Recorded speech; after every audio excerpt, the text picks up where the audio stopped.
Kita harus berada persis di center of God's will, di pusat kehendak Allah, dan membawa Kristus ke yang di bawah, membawa Kristus yang di atas. Sebenarnya gak ada atas bawah kok. Di dunia ini orang menamakan dirinya kaya atau miskin, tapi di hadapan Allah yang ada hanyalah orang miskin dan lebih miskin. Karena kita semua miskin di hadapan Allah. Saya berdoa jemaat kita dapat hikmat. Kalau Anda sama orang yang lebih lemah dari Anda, gimana Anda bersikap? Saya nggak usah ulangi khotbah-khotbah sebelumnya. Yang pasti kalau ada orang Kristen yang merasa dirinya punya, jangan gaya.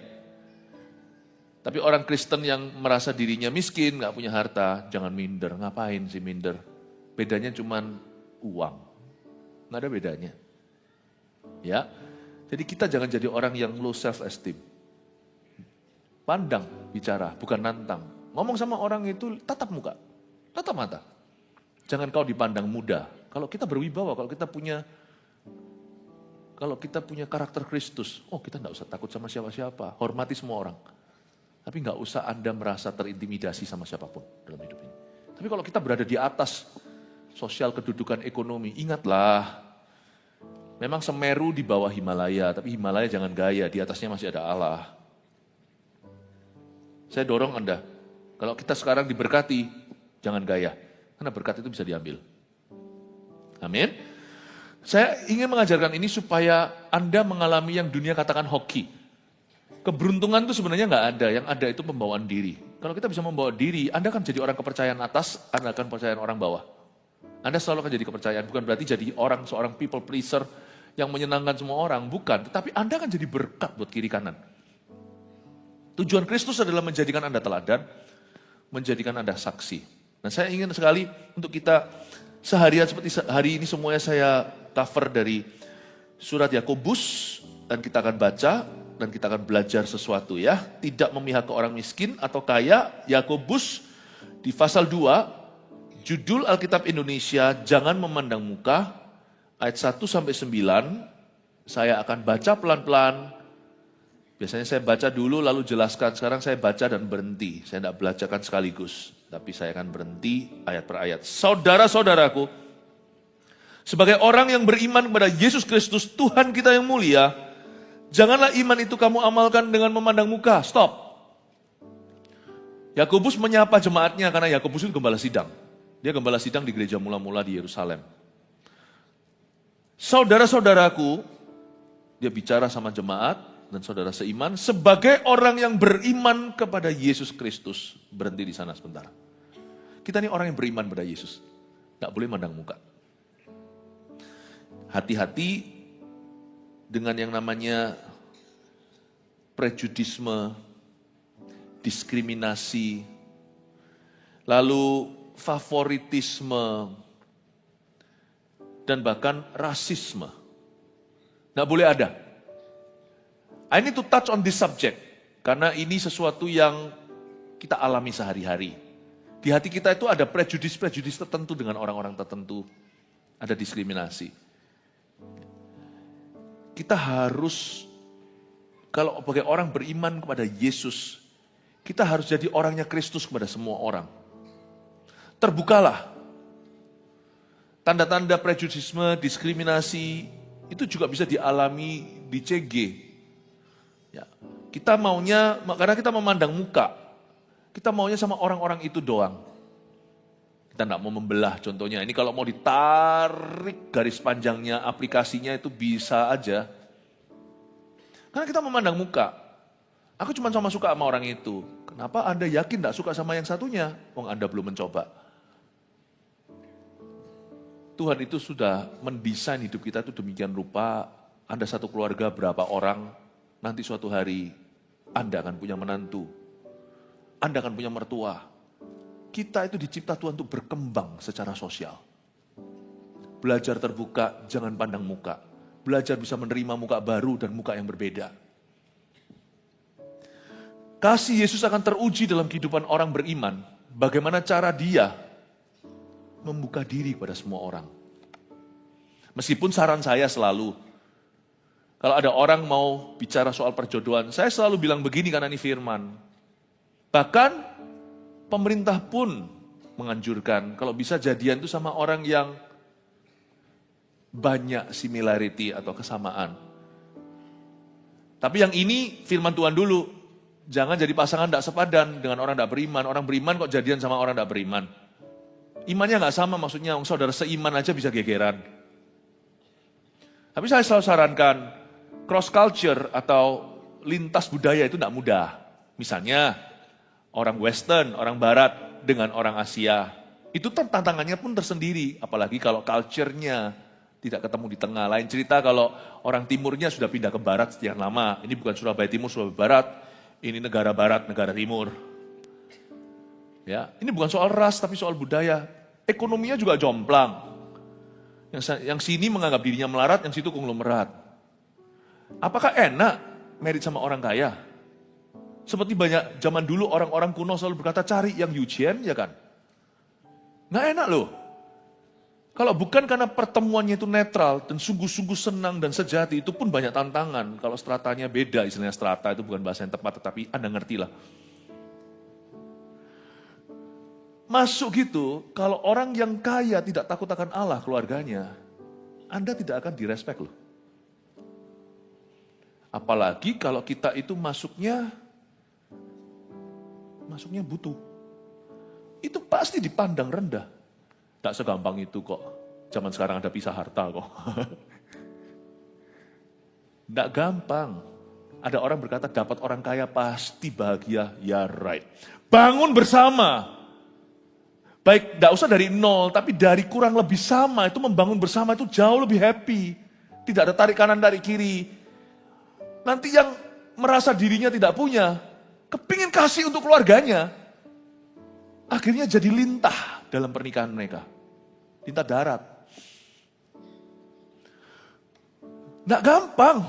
Status ekonomi jomplang itu akan sulit. Status pendidikan juga sama. Yang satu lulus SMP, yang satunya S2.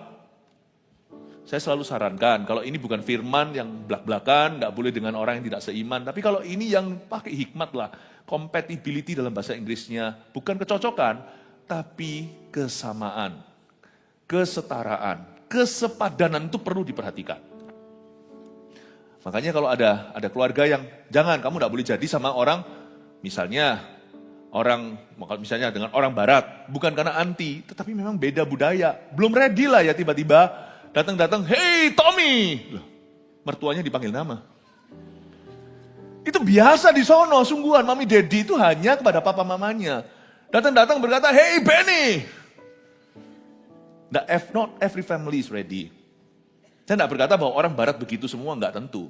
Ada juga yang masih kuno, tapi sekarang sudah, tapi gimana pun ada juga yang masih sangat-sangat konservatif. Tapi tetap beda lah ya. Bisa. Tapi pasti ada sacrifice yang terjadi. Saya ingin Anda untuk mengerti dulu, saya ngomongnya agak jauh ya, aplikasi-aplikasi. Tapi intinya adalah, meskipun di dalam keputusan hidup perlu hikmat tertentu, tetapi secara ministry jadi berkat, mengasihi, ya, menolong orang lain, mengorangkan, itu tidak boleh pandang ras, dan sebagainya. Status, tidak boleh. Sosial ekonomi, jangan. Kita harus jadi orangnya Tuhan ke atas, orangnya Tuhan ke bawah. Saya mau latih Anda untuk jadi orang begitu, nanti supaya dalam dunia kerja Anda semakin diangkat. Dalam pelayanan, Anda juga menjadi seorang pelayan, Anda menjadi seorang orang Kristen yang berwawasan luas. Saya ingin membangun manpower-nya dalam kerajaan Tuhan, yaitu jemaat. Saya bukan orang yang sudah ketemu hulu ke hilir semua orang, tapi percayalah, dalam kehidupan saya, bahkan di masa muda saya ketemu orang itu sudah dari bawah, punya sampai atas itu ketemu. Saya ngerti setiap sap-sapan itu kira-kira rasanya seperti apa. Dan untuk tetap balancing dan spuring balancing di tengahnya salib itu, bersembunyi di balik salib, dan jadi berkat buat atas bawah, jugglingnya itu not easy. I've not been there, but at least I've got some experience to share. Saya punya pengalaman-pengalaman mungkin saya bisa bagikan, tapi lebih baik bukan dalam bentuk kesaksian, dalam bentuk prinsip-prinsip Tuhan yang saya mau bagikan. Saudara-saudaraku, sebagai orang yang beriman pada Yesus Kristus, kemanapun Anda pergi ke atas atau bawah, Anda mencerminkan Kristus. Orang akan lihat Kristus itu dari kondak kita. Ini yang saya sebut sebagai Christian conduct. Sebagai orang yang beriman kepada Yesus, Tuhan kita yang mulia, janganlah iman itu kamu amalkan dengan memandang muka. Your Christian conduct atau behavior kelakuan, pembawaan diri kita itu akan sangat dibaca sebagai surat terbuka Kristus dalam kehidupan orang di atasmu atau di bawahmu. Mereka akan melihat itu. Jadi kita semua ada porsi begini in society. Tak terkecuali pendeta. Tidak gampang loh jadi pendeta. Karena kita itu adalah kategori orang yang mudah, dengan orang punya ekspektasi yang berbeda, mudah disalah ngerti di atas, salah ngerti di bawah. Tapi puji Tuhan, kalau kita punya skor masih sebagian besar orang diberkati karena kita, orang-orang melihat teladan, praise the Lord, I think we are still on the right track, tetap berada di rel yang tepat.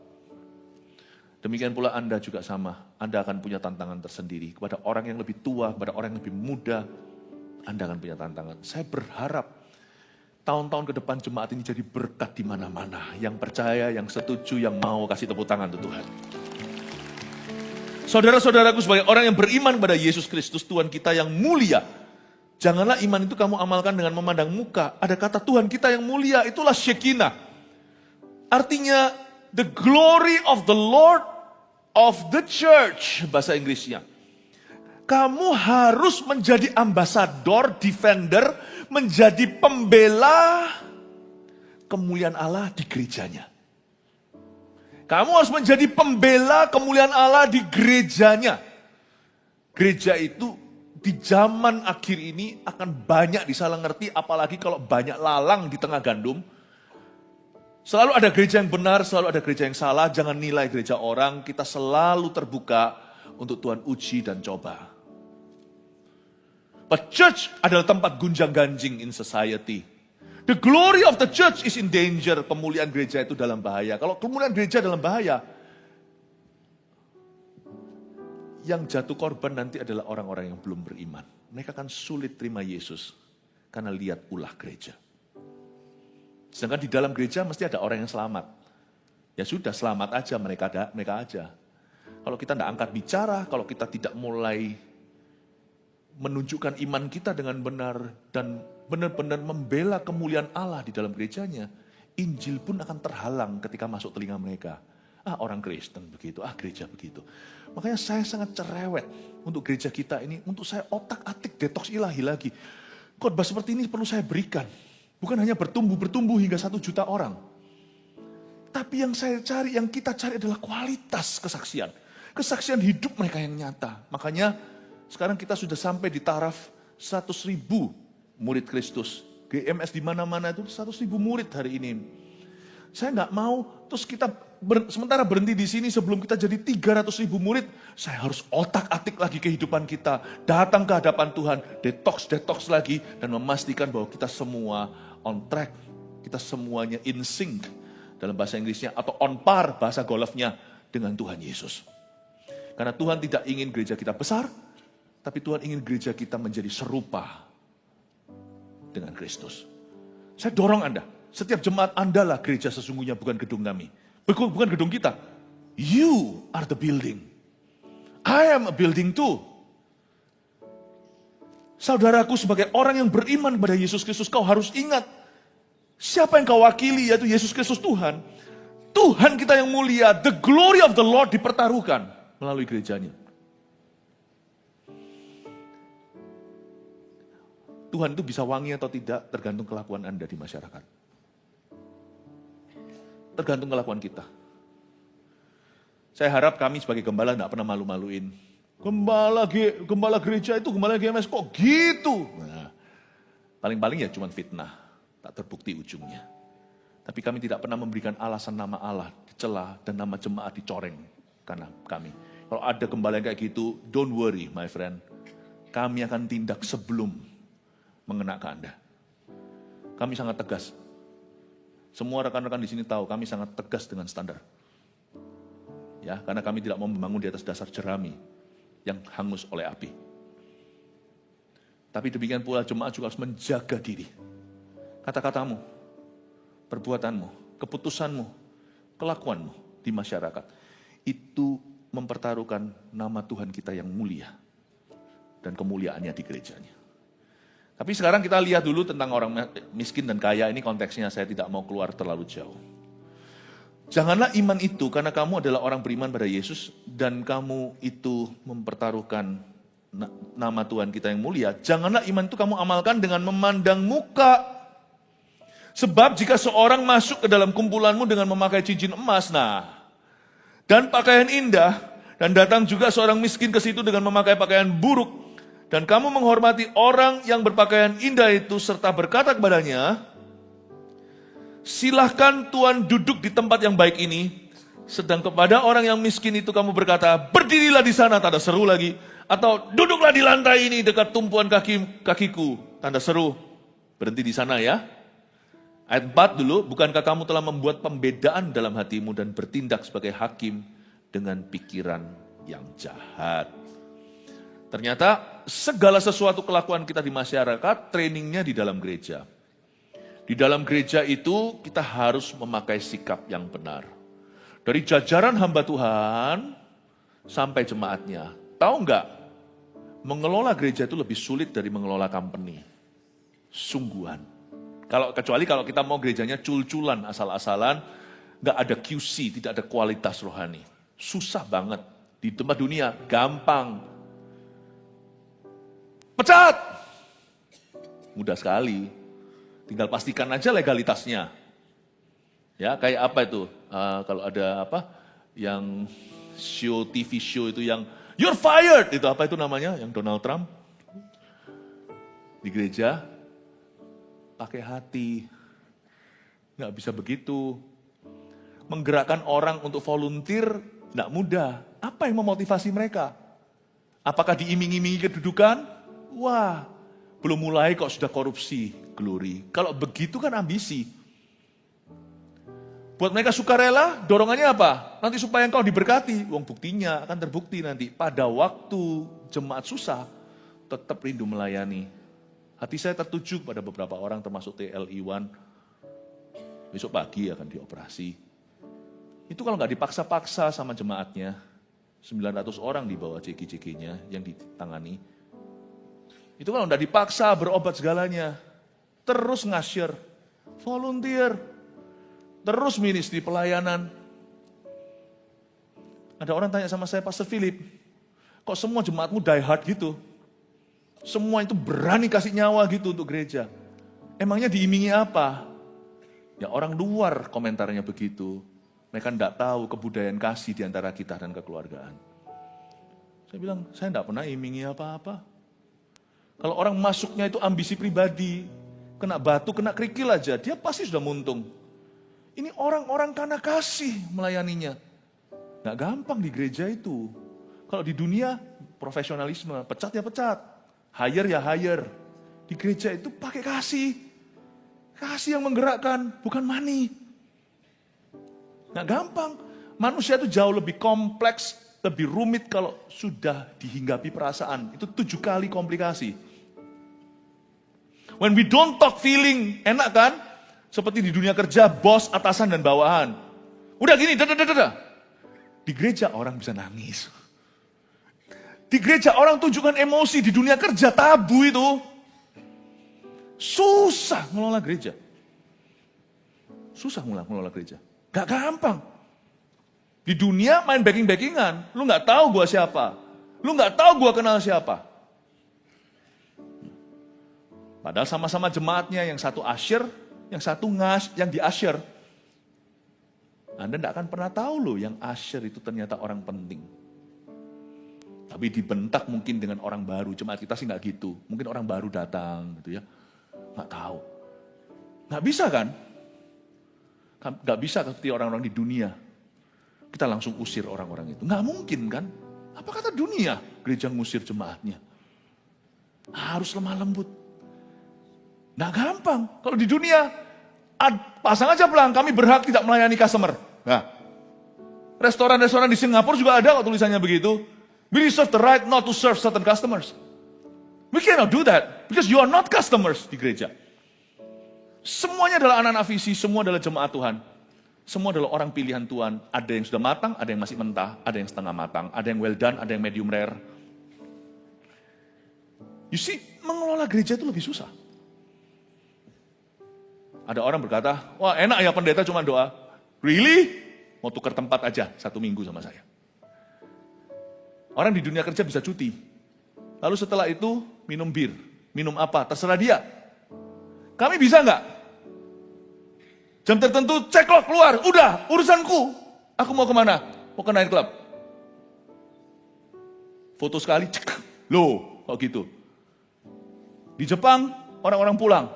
Pukul 8, pukul mana, mereka semua langsung ke bar. Nggak ada yang peduli. Urusanku, pokoknya kerjaanku beres. Bisakah pelayan Tuhan melakukan itu? Nggak boleh. We have no cuti, you know. Kami cuma punya holiday. Tidak punya cuti.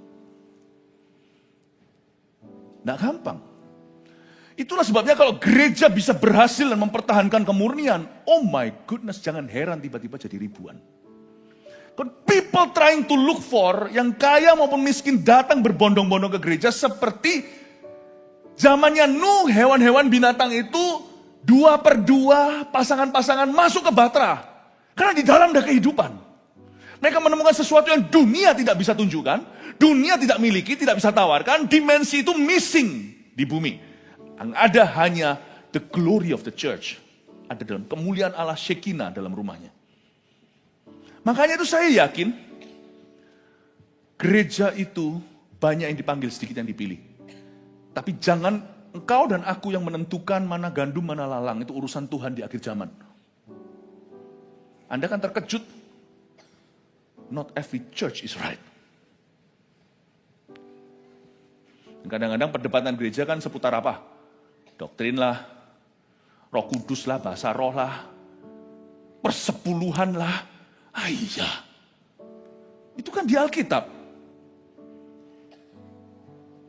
Asal Kristus tidak kita sebut sebagai ciptaan Allah. Gereja itu bukan di sana. Dari mana kita tahu pohon itu bukan dari buahnya? Pengajaran penting, doktrin juga, jangan salah ngerti. Tetapi akhirnya gereja itu kelihatan dari culture-nya, kebudayaannya. Apakah in the church, di dalam gereja, orang miskin maupun orang kaya dimuridkan? Apakah di dalam gereja orang dibeda-bedakan? Meskipun tidak ada orang yang bisa, tidak ada yang namanya, tidak mungkin kita bisa menyenangkan semua orang. Orang itu kalau terus-menerus kemana-mana cari lubang pasti ketemu donat. Nah ini mulai lagi donatnya. Orang kalau cari-cari salah pasti ada aja. Pasti ada aja.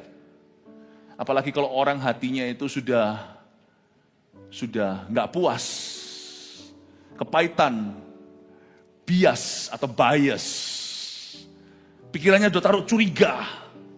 Selalu juling, apapun yang dilihat nggak pernah benar. Pasti ketemu. Ya toh, maunya hanya sama orang kaya toh. Dia nggak akan tahu historinya. Mungkin kelihatannya begitu. Padahal itu memang temannya dari dulu. Tapi orang kan namanya bahasa Yunaninya kero. Kero-keropi. Kero rohani. Akhirnya orang hanya melihat itu. Kok bisa ya? Kadang-kadang saya itu gumun di hati. Kok bisa melihat dari sisi materi ya? Jijik loh aku. Kalau orang lihat-lihat gitu, jijik. Hanya karena dia begitu, jangan kira semua orang kayak dia.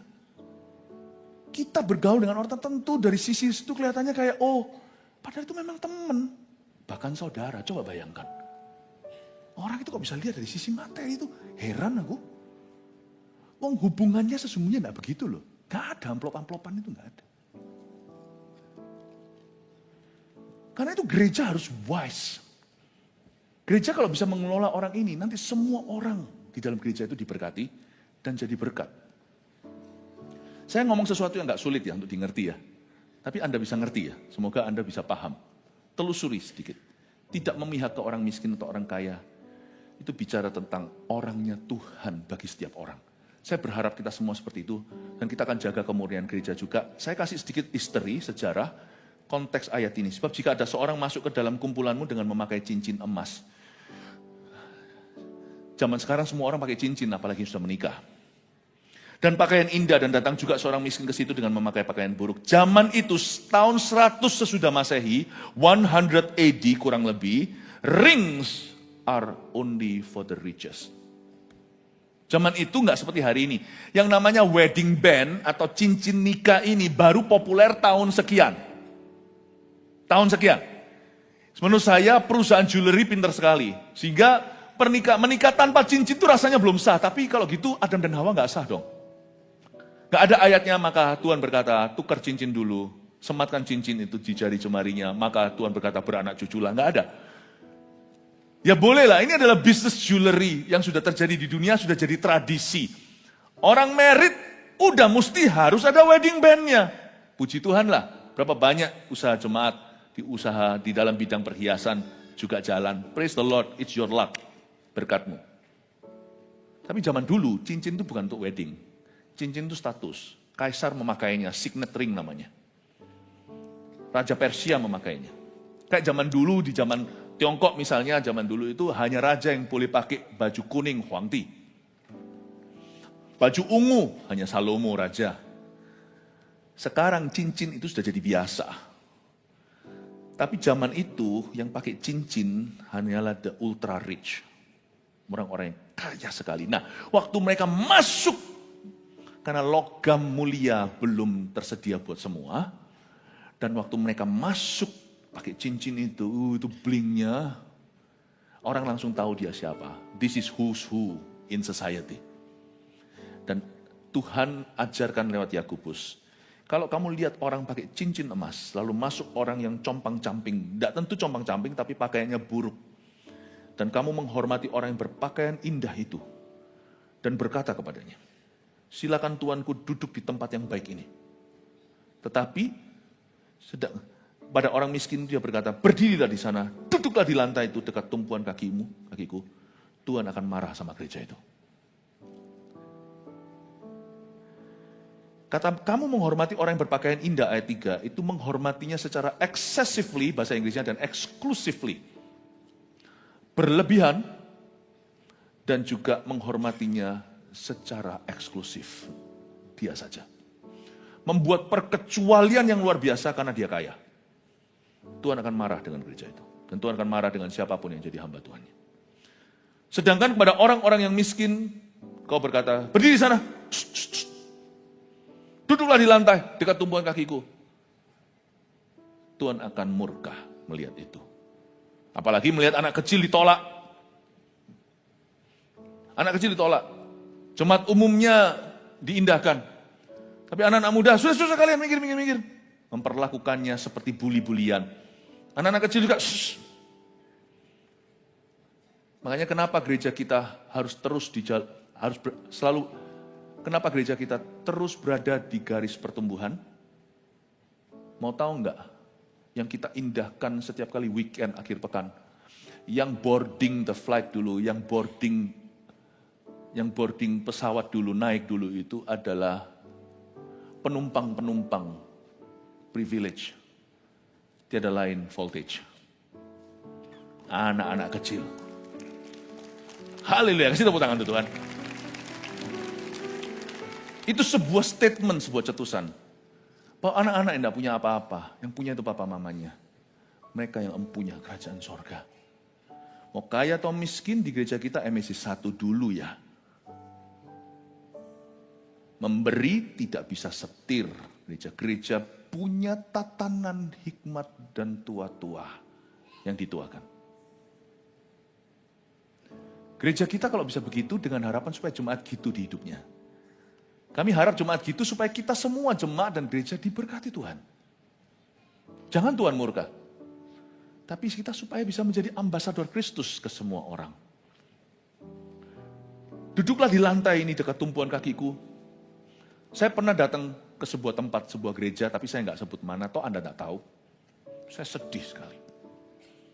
Tempat penuh waktu saya berkhotbah, full house itu. Ya, saya nggak beritahu di mana, bisa di luar negeri. Waktu saya datang, itu anak-anak mudanya diusir loh. Ya ampun. Minggir. Saya ngomong bisiki sama orang yang barengin saya, bilang, how lucky are the young people in our church. Mereka itu primadona.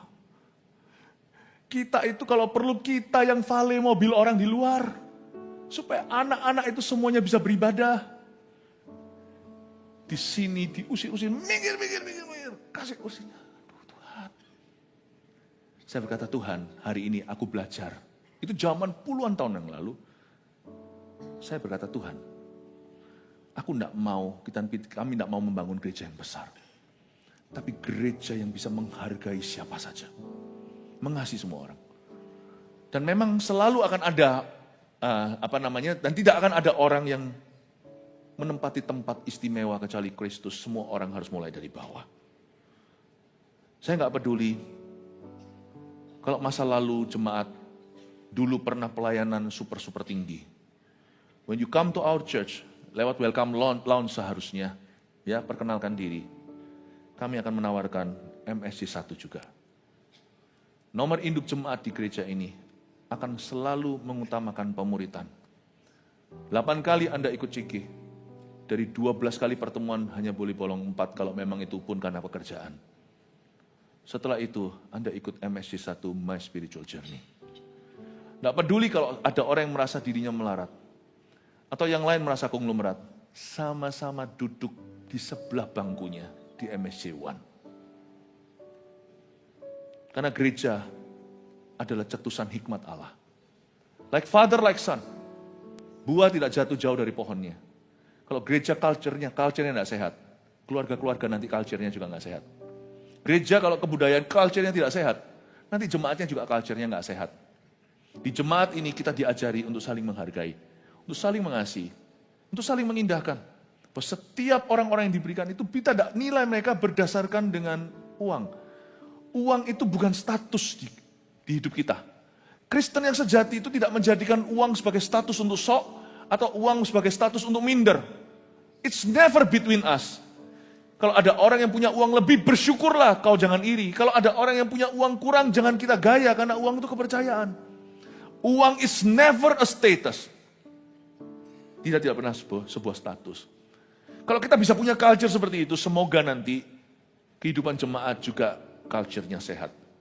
Ayat 4, bukankah kamu telah membuat pembedaan dalam hatimu dan bertindak sebagai hakim dengan pikiran yang jahat? Dengarkanlah hai saudara-saudara yang kukasihi. Ayat 5, bukankah Allah memilih orang-orang yang dianggap miskin oleh dunia ini untuk menjadi kaya dalam iman dan menjadi ahli waris kerajaan yang telah dijanjikannya kepada barang siapa yang mengasihi dia? Ini ayat 5 seolah-olah kedengaran komunis sekali. Kalau Anda baca ya, bukankah Allah memilih orang-orang yang dianggap miskin oleh dunia? Saya suka sekali, Yakobus sangat berhikmat. Dia berkata, orang-orang yang dianggap miskin oleh dunia ini. Kalau Anda dengarkan khotbah saya di kebaktian pukul 10 waktu Indonesia bagian Barat tadi, kebaktian 2, saya sudah jelaskan bahwa term kaya sama miskin itu ilusi. Itu ilusi. Kecuali kalau kita bermasalah sandang pangan papan. Biasanya itu korban perang. Atau korban bencana alam. Misalnya perang saudara di Afrika kan ada banyak dulu. Lalu kelaparan terjadi. Nah, orang akhirnya jatuh di bawah taraf kemiskinan, termasuk sekarang yang perang di Timur Tengah. Bapak Ibu Saudara, kecuali begitu sebenarnya kaya miskin itu ilusi, kecuali itu. Kok bisa? Kaya itu menurut siapa? Miskin menurut siapa? Selama kita bisa makan 3 kali sehari, punya pakaian, bisa sekolah, malah punya HP lagi. Meskipun harus bolak-balik, pulsanya habis dulu dan isi ulang. Sebenarnya boleh dikatakan sebagian besar orang bahkan di negara kita itu hidup di taraf kemakmuran yang baik. Apalagi di negara yang subur, langsung tumbuh kangkung. Sebenarnya kecuali kalau sandang pangan papan itu biasanya urusannya bukan ekonomi, itu sudah ada masalah sosial yang lainnya, perang contohnya. Masalah politik. Sebenarnya boleh dikatakan hampir di civilization peradaban dunia sekarang ini hampir tidak semua, hampir banyak benua sudah hidup di taraf yang sangat manusiawi. Jadi di dunia yang manusiawi tersebut, term miskin dan kaya itu buatan manusia. Orang biasanya nyebut orang kaya kok begitu itu karena iri. Biasanya yang nyebut orang miskin itu orang kaya. Ya orang miskin kayak dia, loh. Orang kaya, wah kok gak jual aja hartanya kasih orang miskin. Loh, kenapa dia yang lebih kaya jual dulu? Kalau mau jual barengan. Sana kok gak jual loh, masih HP-an. Nangkep ya. Saya ajak Anda mikir sedikit tentang kaya miskin itu sebenarnya mitos. Itu mitos. Makanya itu Yakobus berkata, bukankah Allah memilih orang-orang yang dianggap miskin oleh dunia ini untuk menjadi kaya dalam iman? Kalau jaga-jaga ada orang di sini merasa dirinya tidak punya, atau punya keterbatasan, itu adalah kesempatan untuk kita beriman. Gereja waktu belum punya apa-apa, mereka bersandar pada Tuhan. Gereja mula-mula berkata, waktu Petrus berjalan di gerbang indah, lihat orang lumpuh, dia berkata begini, emas perak tidak kupunya. Tapi apa yang kupunya, kuberikan kepadamu. Suatu hari, waktu saya berada di suatu negara, saya melayani, saya berkata kutip ayat Petrus itu, tapi saya pakai cincin kawin. Jadi waktu saya sebut gitu, ada satu anak kecil datang ke saya, Pak Pastor, dia berkata, Anda barusan berkata emas perak tidak kupunya. Saya suka anak kecil itu lucu, tapi mereka tuh so true. But you have gold. But where? Your ring. Oh iya. Tak ganti sama saya. Emas perak tidak kuberikan kepadamu. Apa yang emas perak tidak bisa beli, aku doakan untukmu.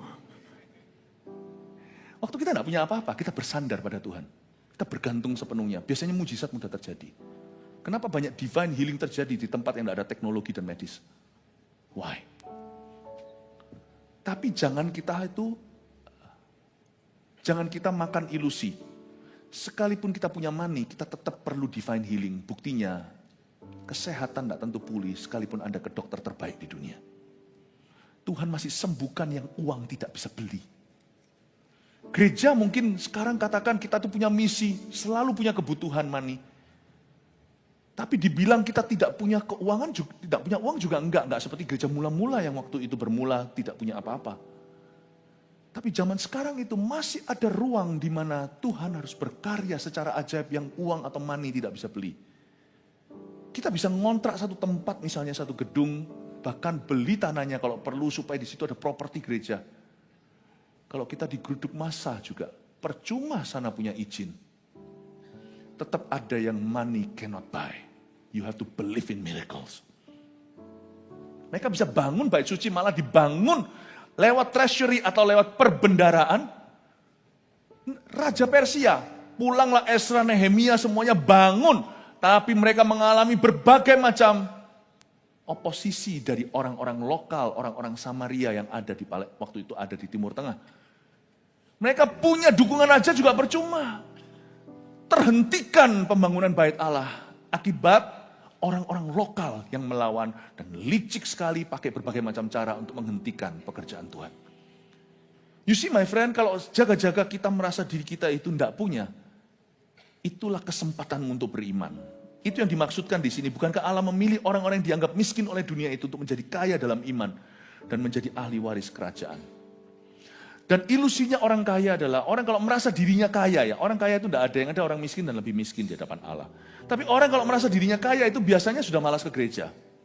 Malas berdoa, malas persekutuan, di tempat kita namanya CG, persekutuan saudara seiman. Kenapa? Karena salah satu ilusi money adalah, I don't need anyone. Apalagi kalau kita mulai percaya bahwa money can buy everything, atau uang bisa membeli segala sesuatu. Kenapa? Satu alasan mengapa orang kaya masuk kerajaan surga. Lebih mudah unta masuk lubang jarum. Saya kasih beberapa, ada banyak itu bisa satu khotbah sendiri.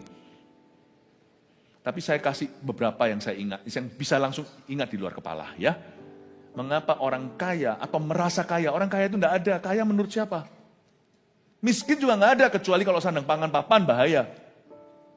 Itu semua kan perasaan doang. Orang yang merasa miskin adalah orang yang merasa kurang. Orang yang merasa kaya juga selalu kurang kok. Dia selalu cari nol berikutnya kok. Cuman dia merasa lebih kaya dari semua. Karena itu kadang-kadang yang membuat orang kaya susah masuk kerajaan surga lebih mudah, unta masuk lubang jarum adalah dia merasa bahwa semua orang butuh dia. Sampai-sampai pada taraf, hati-hati loh, bisa merasa Tuhan pun butuh dia. Oh, buktinya, oh iya yang datang ke aku itu pendeta, itu orang gereja, itu gereja. Nah itu bahaya, mendingan mawas diri. Ada kitabnya di Mazmur, hai raja-raja, sujudlah, ciumlah kaki Tuhanmu. Jangan gaya. Karena orang kaya bisa dengan mudah berkata begitu. Karena itu kalau saya jadi orang kaya misalnya, dengan pengetahuan pewahyuan yang saya punya ini sekarang, saya pasti tahu batasnya.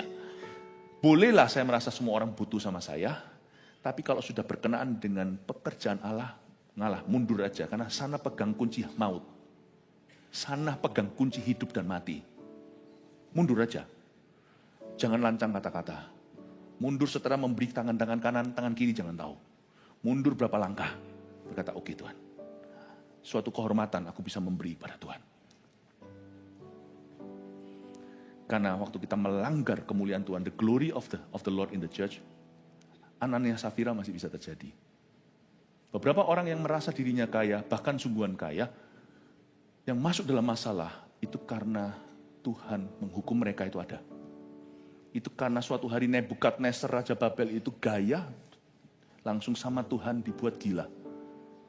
Kukunya panjang seperti hewan-hewan yang merayap di bumi. Suatu hari Herodes memegahkan diri, ditampar malaikat di Kisah Para Rasul, ada ceritanya. There are some problems the rich have, because they, without realizing, have blasphemed the name, the glory of the Lord in the church. Ada beberapa orang-orang yang merasa diri kaya, atau yang kaya sungguhan ya, dalam society kita semua tahu, misalnya ini orang-orang sudah tidak tersembunyi lagi, ini orang-orang punya, misalnya ada orang-orang tertentu seperti ini yang mengalami masalah besar, tapi mereka nggak sadar aja, itu sebenarnya karena mereka pernah menghujat kemuliaan Tuhan dalam gerejanya. Memang gereja ada salahnya, misalnya orang mencacat, tapi ketika dia cacat, yang dia cacat itu Tuhan di atas gereja, bukan gerejanya. Karena itu kalau di sini nanti tahun depan ada berkat internasional, sebagian di antara kita sini orang-orang biasa tiba-tiba dilimpahi oleh Tuhan harta kekayaan. Ingat, gembalamu sudah memperingatkan sebelum Anda jadi apa. Nggak boleh gaya kalau diangkat Tuhan. Nggak boleh. Still above you, there's the Lord of the church. Di atasmu tetap ada yang namanya Tuhan atas gerejanya. Amin Bapak Ibu Saudara.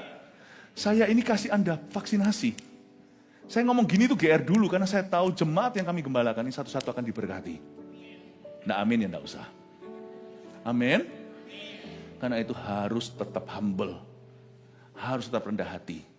Ya, sekalipun kalau ada di sini yang dibikin Tuhan kaya misalnya, dan susah payah tidak mengikutinya, Tuhanlah yang, kuasa Tuhan yang menjadikanmu bisa meraih itu. Ingat ya, sekalipun kalau ada di sini yang jadi lebih kaya suatu hari, jangan merasa kaya, please. Jangan merasa kaya. Paham?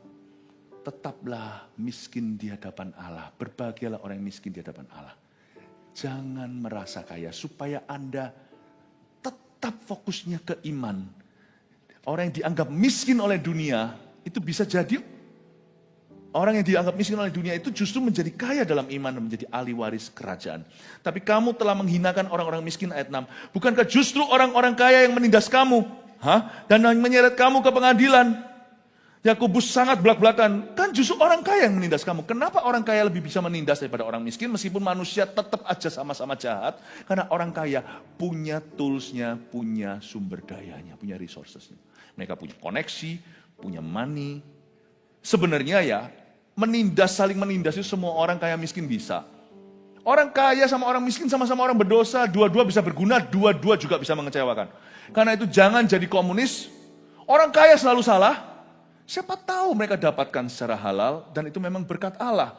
Karena ada orang yang menghemat-menghemat, kikir sama orang dan semakin kurang. Tapi ada orang yang menyebar-nyebar harta karena dia generous hatinya, karena dia murah hati, justru bertambah-tambah harta kekayaannya. Please jangan nilai orang yang di atasmu. Anda tidak tahu ceritanya. Kecuali kalau Anda tahu ceritanya ada sesuatu yang salah, ya tegurlah empat mata. Tapi kalau enggak, jangan kau iri, jangan kita nyinyir atau kita jangan cerca. Ya.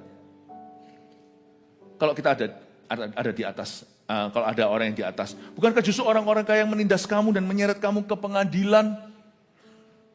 Orang-orang kaya punya resourcesnya untuk lakukan itu.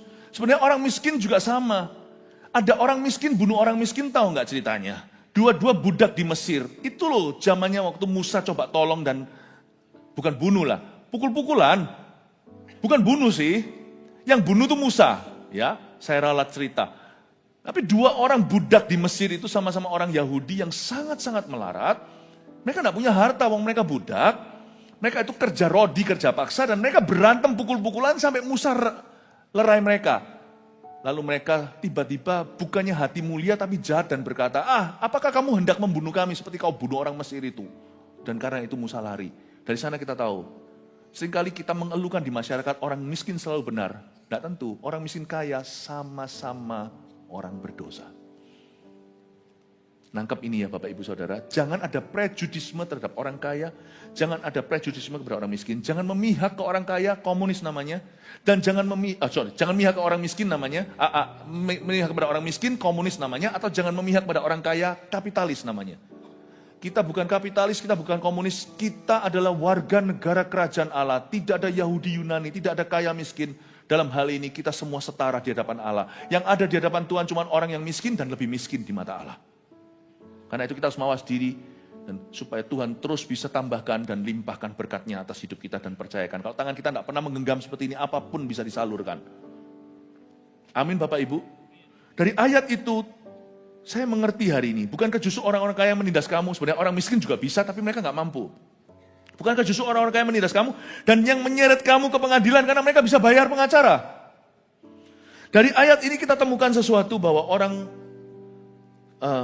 kalau orang itu punya berkat jasmani, berkat materi apalagi, tapi dia tidak ditimpali, tidak diimbangi dengan berkat rohani dalam karakternya, orang itu bahaya. Itu seperti menaruh atom, bukan menjadi tenaga listrik, tapi menjadi bom yang mematikan.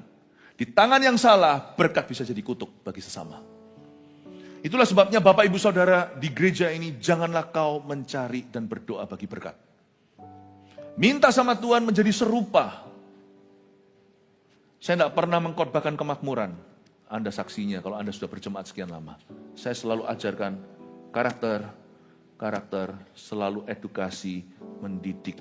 Layaknya Bapak mendidik anak dalam value-value Tuhan. Betul kan? Kenapa? Karena mempersiapkan supaya berkat Tuhan langgeng di hidupmu. Tapi di sini kita mengerti bahwa orang kaya disebut oleh Yakobus yang menindas kamu dan menyeret kamu ke pengadilan. Bahkan, bukankah mereka yang menghujat nama yang mulia, yang olehnya kamu menjadi milik Allah? Orang kaya menghujat nama yang mulia. Orang miskin juga banyak, tetapi mereka lebih menyolok. Kenapa? Karena orang kaya lebih disorot. Dari sini kita mengerti bahwa Yakobus berkata bahwa mereka, orang-orang kaya ini yang menghujat nama yang mulia, yang olehnya kamu menjadi milik Allah. Either mereka yang menghujat atau orang menghujat nama Allah karena melihat mereka. Karena kelakuan orang-orang kaya yang mengaku Kristen pula, jadi bisa jadi orang-orang menghujat nama Allah gara-gara mereka. Bukankah mereka yang menghujat nama yang mulia, bisa jadi orang kaya itu yang menghujat, atau bisa jadi orang menghujat karena orang ini. Be careful, banyak orang di dunia ini kepingin jadi konglomerat. Buktinya judikan marak di mana-mana. Kebaktian tadi tidak usah saya ulangi. Karena salah doktrin di sini, bahwa berkat itu instan. Not really, not true. Berkat itu, jangan kau cari yang instan, itu yang bahaya. Carilah dulu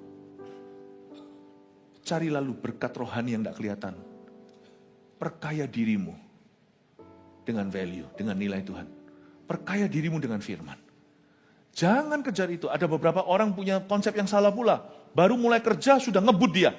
Aku mau by this time umur segini, aku sudah tidak perlu mengembangkan apa-apa. Aku harus kaya sebelum umur sekian. Oh berarti sudah menubuatkan. Di umur itu, stroke dan mati. Kenapa harus pensiun dini? Kenapa kau pensiunkan dirimu? Kalau Allah berkata seumur hidupmu, nyawamu itu untuk memuliakan aku. Untuk berkarya, untuk produktif, untuk mengelola talenta. Jangan kejar kekayaan seperti dikejar setan. Aku harus dapat segini by this time waktu aku usia segitu. Hai orang bodoh, kata Tuhan pada orang kaya itu. Kau tidak tahu besok apa yang terjadi. Aku ambil nyawamu. Kemanakah perginya nanti semua lumbung-lumbungmu yang terisi itu? Siapa menikmatinya? Perumpamaan Tuhan. Don't do that. Jangan lakukan itu. Jangan ada keinginan dalam hati kita mau kaya mendadak. Itu jadi masalah masyarakat. Makanya masalah di dunia ini, di negara kita juga bukanlah masalah sosial ekonomi, tapi masalah dosa. Hati orang itu gelap. Judi pun jadi. Sudah judi, pinjam lagi untuk tutup hasil kerugian. It's a sin, it's a spiritual problem. Tapi nggak kurang-kurang. Orang dalam dunia usaha juga salah perspektif. Aku mau kebut mumpung aku masih muda. Lalu kejar. Terus mau apa setelah itu? Janganlah, jangan pikirannya pensiun seperti itu. Pensiun dini untuk ongkang-ongkang kaki. Nggak ada cerita begitu, itu nggak ada. Kelola. Dan jangan kau kejar berkat sebelum waktunya. Nanti ambisi, utang kanan kiri, nggak bayar orang kiri kanan. Janganlah. Nikmati hidupmu. Jalan dengan Tuhan. Sampai akhir hayatmu. Nanti ada waktu pensiun, nanti Tuhan yang akan tentukan. Bukan begitu caranya. Bukankah justru orang kaya menindas kamu? Bahkan mereka yang menghujat nama mulia yang olehnya kamu menjadi milik Allah. Akan tetapi jikalau kamu menjalankan hukum utama yang tertulis dalam kitab suci, kasihilah sesamamu manusia seperti dirimu sendiri, kamu berbuat baik. Oke, perhatikan ayat 8. Ini disuruh amalkan kasih. Tapi kalau kamu menjalankan hukum utama, kasihilah sesama seperti dirimu sendiri, kamu berbuat baik. Siapa yang disuruh? Di sini, Yakobus sarankan kita harus mengasihi siapa? Ayat 8. Orang miskin atau orang kaya? Kalau kita mengasihi orang miskin saja, komunis kita.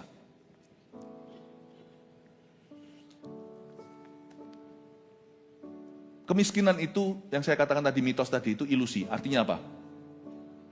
Sebenarnya, kemiskinan itu yang terjadi di negara-negara yang kemanusiaan, kemiskinan itu adalah mentalitas.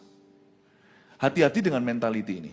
Saya ngomong ini, saya tidak bela kaya atau miskin, saya tidak memihak, tapi saya akan pretelin satu-satu yang miskin dan kaya salahnya di mana, benernya di mana. Oke?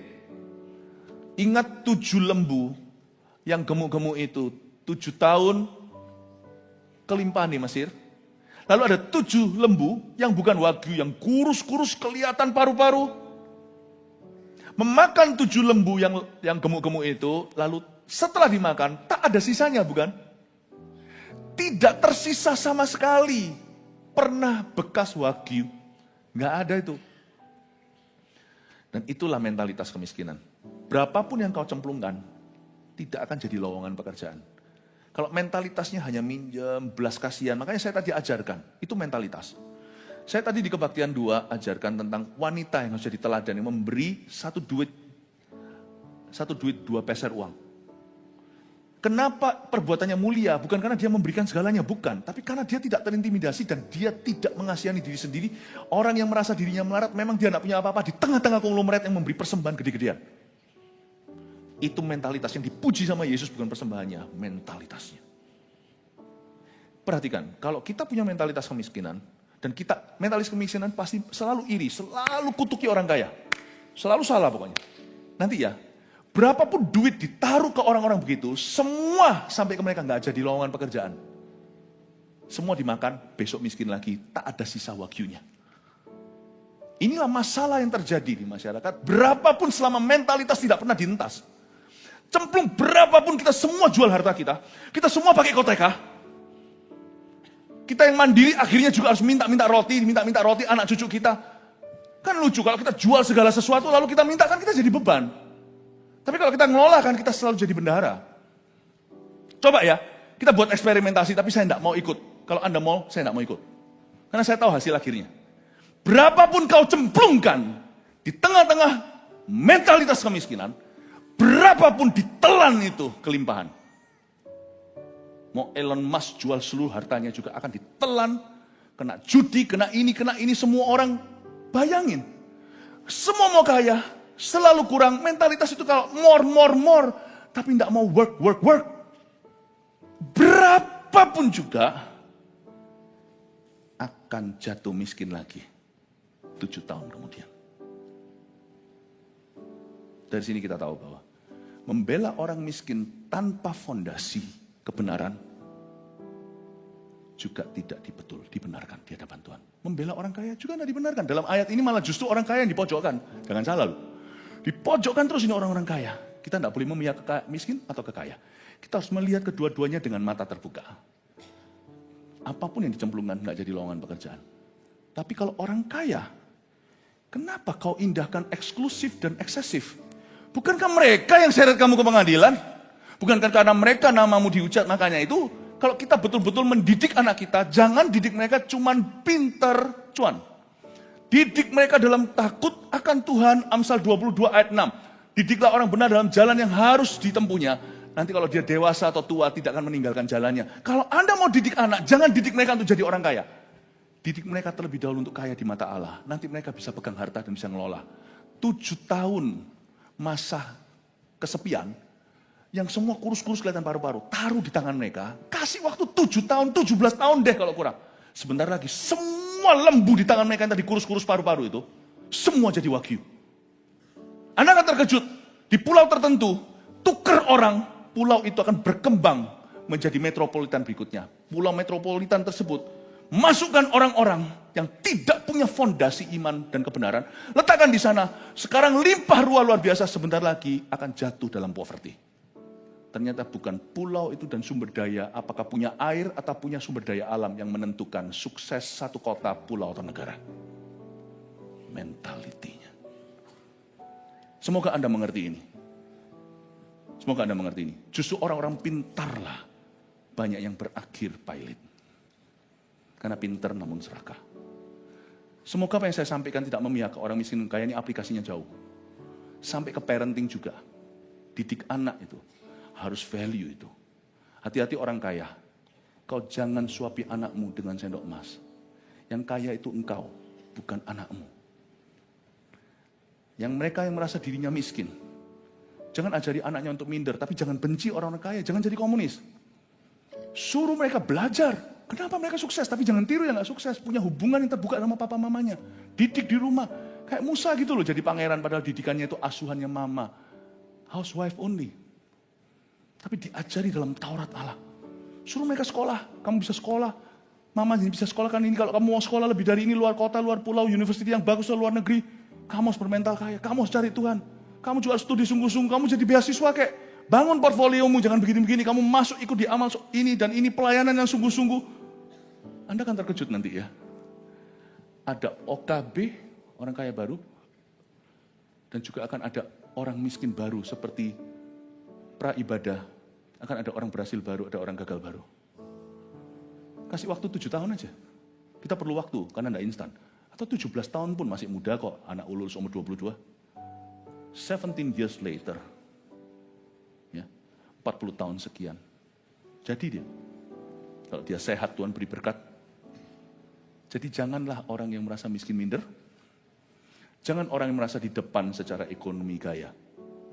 Roda masih berputar esok hari. Semoga ini menjadikan kita mawas diri tahu bahwa in the church we all stand equal in the presence of God. Merinding saya ngomong gini. Anda bisa nangkep ini ya, sesuatu yang gak berat malam ini, tapi mendingan saya kasih tahu semua daripada saya simpan seberapa. Siapa diberkati Tuhan, amin? Nah itu ya, kasih Tuhan, tepuk tangan. Lalu gimana? Kasihilah sesamamu manusia seperti dirimu sendiri, itu suruh mencintai siapa? Mencintai orang kaya atau orang miskin? Neither. Semua orang itu semua. Tapi ini adalah golden rule-nya ya, ini adalah peraturan emasnya. Ministry, sudahlah, kaya miskin itu mitos ya, ilusi. Kecuali sandang pangan papan, kena, oke? Paham ini? Yang namanya kaya miskin itu cuma buatan manusia atau pikiran. Tapi kalau kita merasa diri kita punya, atau kita lebih kuat, lebih berada, ministry, pahami, ministry itu ke bawah. Ministry itu ke bawah. Jadi saya sarankan kalau ada orang yang misalnya berada, punya segala, waktu Anda masuk, lepaskan status muka. Yesus menanggalkan keilahiannya. Bukan keilahiannya, dia tetap adalah Allah. Tapi dia menanggalkan diri Ini mengosongkan dirinya itu loh. Menanggalkan. Kalau Anda masuk di dalam gereja ini terutama, jangan pilih-pilih CG-mu. Maunya ngumpul-ngumpul rumpi sama itu. No. Saya minta CG gitu dibubarkan. Nggak sehat. Rumpi sama itu. That's not the way. Ministry itu ke bawah. Justru kalau kita merasa berada lebih beruntung, kita harusnya melayani. Melayani lebih. Ya kan? Harusnya begitu. Ministry itu ke bawah.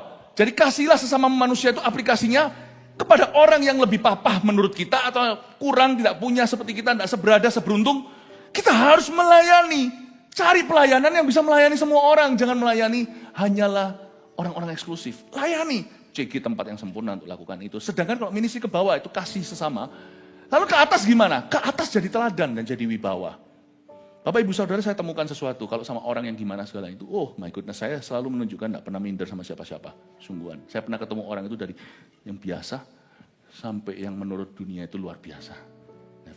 Dan saya beritahu sesuatu ya. Tidak boleh gampang-gampang terima sesuatu dari orang. Tertangkap. Tidak semua. Kecuali kalau memang itu sudah benar-benar janganlah gampang-gampang. Tidak gampang. Kenapa?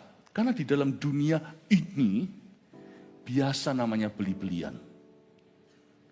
Sebenarnya kalau sampai Anda tidak dekat dan tidak kenal, Anda mudah dapat. Jangan heran, detik engkau menerimanya, orang itu langsung menganggapmu rendah. Karena banyak seperti itu orang di dunianya. Itulah sebabnya bergaul dengan orang penting, itu tidak gampang. First, kau tidak terima apa-apa dari mereka. Kalau Anda mau tetap up to par, mau tetap Anda bisa sejajar dan bicara berani ke dalam hidupnya, you tidak boleh terima sesuatu. Kecuali kalau itu legal, sesuatu yang memang hasil dari bidang usahamu, sesuatu yang sifatnya transaksi yang profesional, sesuatu yang sifatnya, tapi kalau ministry, oh lebih hati-hati lagi, karena ministry itu untuk Tuhan, itu kan dilihat sama orang. Jadi jangan gampang kau terima amplop siapa-siapa. Don't do that. Anda akan terkejut. Kalau kami misalnya bergaul dengan orang tertentu, andai kata kami makan amplop-amplopan, nggak mungkin orang-orang itu mengagumi kami setengah mati. Nggak mungkin. Ia membuat gereja itu wangi. Karena mereka tahu hamba-hamba Tuhan di sini nggak bisa dibeli. Kasih tepuk tangan untuk Tuhan. Manusia kan beda. Yang pikirannya itu tidak didewasakan melihat, oh kok, padahal enggak. Justru kalau bisa menghargai, itu karena kami tidak berada di dalam kontrol mereka. Sebenarnya bergaul dengan orang-orang gede itu enggak ada untungnya. Kalau ministry itu ke bawah, lalu ke atas apa? Ministry juga, tapi ministry kita lewat wibawa. Sir, I don't have what you have. But you don't have what I have. Ada wibawa. Ministry ke bawah itu memiutangi belas kasih. Ministry ke atas adalah menolak belas kasihan. Sehingga menjadi teladan. Ini yang disebut tidak memihak ke orang miskin dan orang kaya, tapi melayani kedua-duanya. Sedangkan kalau melayani kepada orang yang lebih lemah dari Anda, jangan difotoi. Karena nggak semua orang nyaman. Karena mereka nggak bangga dengan keadaan. Nanti jangan-jangan takutnya dikira pencitraan. Kalau Anda punya, kalau tangan salah satu tangan Anda memberi, yang satu jangan tahu. Tangan kiri memberi, jangan tahu tangan kanan. Itulah sebabnya kalau kita bantu orang-orang yang kasihan gimana segalanya, nggak usah terus masukkan ke IG semuanya. Karena itu percuma, itu memalukan buat mereka. Kalau mereka tidak bangga dengan keadaan mereka. Amin Bapak Ibu Saudara. Dan kalau kita bergaul dengan orang atas, jangan kau kira gampang. Misalnya tadi pernikahan, cari orang yang sangat-sangat di atas kita secara ekonomi, emangnya mudah. Jangan cari yang seperti itu. Nggak perlu cari mertua kayak gitu, nggak perlu cari menantu seperti itu, nggak perlu. Karena itu nggak ada untungnya buatmu. Carilah kehendak Allah dan cari apa yang sesuai dengan situasi hidup yang Tuhan berkenan atas hidup keluarga Anda.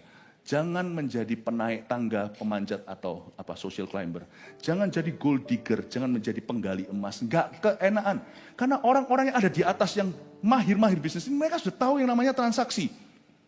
Kalau kita mau dapat money dari mereka, mereka itu sudah lihai dan hebat. Apa maksudnya? Mereka biasa, jangan kira loh, orang kalau kaya raya itu mereka nggak tahu uangnya di mana. Justru mereka bisa kaya raya karena tahu setiap sen terakhir di mana. Dan mereka itu investor semuanya, tahu semuanya. Kalau kita beli kan cuman gegabah. Kita kompulsif, impulsif mau beli ini. Kalau mereka enggak, semua dihitung untung ruginya. Semua itu udah kalkulasinya, makanya pinter. Makanya mereka itu berada di 1% istilahnya. Jangan kira kalau kita deket itu kita dapat sesuatu. Pasti ada sesuatu timbal baliknya. Jangan lugu.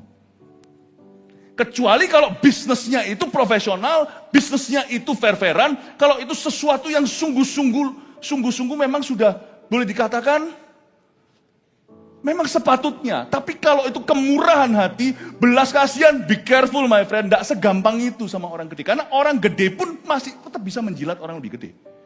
Jangan lupa, jilatanmu tidak free. Anda bisa dapat sesuatu, ini itu. Pasti ada sesuatu yang mereka minta kembali. Investor, pinter. Sen terakhir tahu, malah justru orang yang tidak punya banyak itu biasanya malah cul-culan lepasan, tidak tahu uangnya di mana semua. Beli ini, beli itu tidak tahu, tapi mereka semua tahu. Makanya mereka bisa begitu sukses. Dan Anda kira orang datang deketi, lalu habis itu dapat belas kasihan, dikasih. Careful tuh. I want something in return. Karena berarti Anda adalah investasiku. Nggak gampang. Supaya Anda mengerti, orang miskin, orang kaya bedanya apa? Kalau Anda naik ke atas, jangan gaya. Kalau turun ke bawah, jangan minder. Dan kalau berhadapan dengan yang atas, jangan minta belas kasihan, tapi deal fairly. Kalau memang berkenan, kalau enggak, jangan makan bubur, jangan makan nasi lunak. Puyot seluan, fan, bahasa Chinese-nya. Jangan gampang, jangan mengini uang orang. Kalau itu memang bukan hasil pekerjaanmu. Dan itu menurut bidangmu. Jangan mengharapkan sedekah. Meskipun sedekah itu bisa bagi beberapa orang itu, seperti di luar sana, kasih 5.000 sudah happy. Mungkin bagi beberapa orang $5.000, mungkin beberapa orang 5 miliar. Jangan harapkan uang gampang. Karena bagi orang yang berada di sana, mentang-mentang mereka punya. Don't forget loh, mereka punya karena mereka careful with money.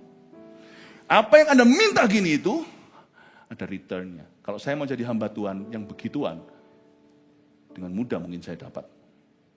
Tapi saya tahu, berarti ada sesuatu terambil dari aku. No, you come to my church, you serve in this church. And I have the right to say that I belong to God. Amin Bapak Ibu Saudara. Semoga apa yang kami teladankan menjadi pembelajaran buat kita. Anda akan terkejut. Ketika bilioner dan miliuner berkumpul, miliuner kan wah gimana. Ketika mereka berkumpul, stratanya kerasa langsung. Tapi kami hamba Tuhan, doakan kami terus. Kami itu bisa menembus semua tingkat-tingkat. Kalau tidak semua orang bisa, tapi kami bisa menembus.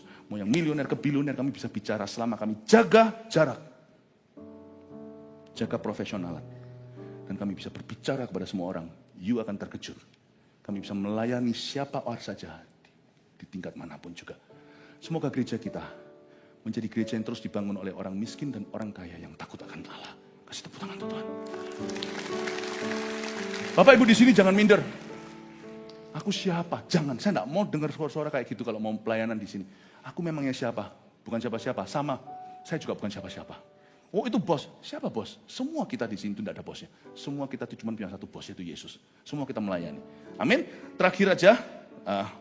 Saya kasih 3 kalimat, 3 poin ini untuk Anda bawa di dalam hati Anda. Tidak memihak ke orang miskin dan kaya. Segala macam aplikasi sudah saya kasih summary atau rangkumannya. Sorry overtime-nya. Karena ini kebaktian setelah ini tidak ada ibadah lagi. Saya genjot semuanya. Ayat 1. Poin pertama, nggak apa-apa ya, nggak menyesal ya datang ke ibadah ini ya. Oke ya, saya ngomong apa adanya agak belak-belakan. Tapi supaya Anda tahu standpoint-nya gereja ini. Doakan kami semuanya supaya kami selalu dijaga. Ke bawah kami nggak hilang, ke atas kami nggak tersesat. Amin Bapak Ibu. May we always be Christ ambassador and your ambassador too, untuk menjadi ambasadormu. Dan jemaat, you be our ambassador. Jadilah ambasador kami, oke? Di mana Anda berada, please bawa diri. Gereja ini bergantung padamu. Untuk mengembalikan glory yang tercuri dari gereja-gereja. Dari zaman-zaman dulu mungkin yang pada berjatuhan. Let's walk in the fear of God. 1, jangan pilih kasih berdasarkan status sosial dan ekonomi. Number 1, Udah jadikan prinsip. Ini prinsip gereja kita, prinsip kehidupan kita, semua kita pendeta dan jemaatnya, gembala dan seluruh jemaat menerapkan, mengaplikasikan. Jangan pilih kasih berdasarkan status sosial dan ekonomi. 2, orang miskin dan kaya sama-sama bisa berguna atau mengecewakan. Jangan prejudis sama salah satu. Kita bukan komunis, kita bukan kapitalis. Kita warga negara kerajaan surga. 3, layanilah keduanya dengan kasih yang tulus tanpa memanfaatkan. Ke bawah jangan pencitraan. Ke atas jangan minta belas kasihan. Ya, fotonya di situ, jangan foto saya. Terima kasih, puji Tuhan ya. Jangan pernah memanfaatkan orang. Ketahuilah, dear jemaat GMS tercinta, Anda semua tidak dinilai dari statusmu. We love you equally, semua Anda. Bertumbuhlah di gereja ini, mulai MSC 1, mulai welcome lounge nanti, sekalian pengumuman, nanti bisa langsung selesai ibadah. Yang belum dibaptis, segera dibaptis. Kaya miskin semuanya di kolam yang sama. Tuhan mengasihimu, Tuhan mencintaimu, semua Anda kaya di mata Allah. Mari kita semua bangkit berdiri. Thank you Jesus.